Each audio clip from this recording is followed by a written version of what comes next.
hello खुलुमबाय लोगोफोर आरो मोनसे भिडिअ लानानै फैदों जोंहा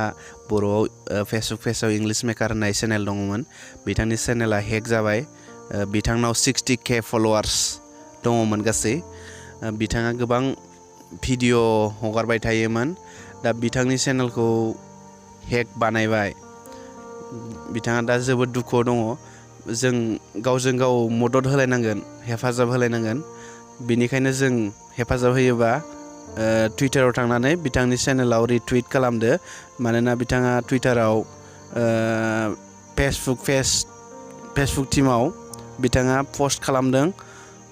पस्ट होदों जों रिटुइट खालामफिनबानो जागोन आरो दानिया टुइटाराव माबोरै रिटुइट खालामगोन नायनानै लादो नोंथांमोना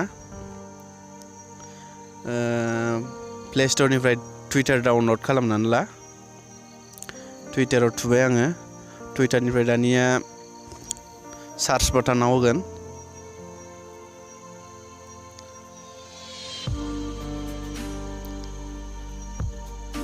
सार्च बाटनाव थुबाय आं नैबे सार्च टुइटाराव गोजौआव इंलिश मेकार लिरना होगोन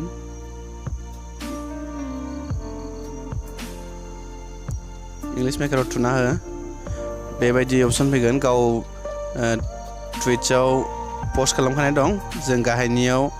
बे गाव लिरनाय माय Facebook page has been hack होननायाव गाहायथाराव गेजेराव रिटुइट बेवहाय थुना हो दा बेबायदिनो बिथांनि चेनेलखौ जों मोनफिनजानो लुगैदोंबा बयबो बेबायदि गावजों गाव हेफाजाब होलायनानै बे रिटुइट हो अननानै मानोना नों मदद होयोबा सानसे नोंखौ मदद होफिनगोन गोजोन्थों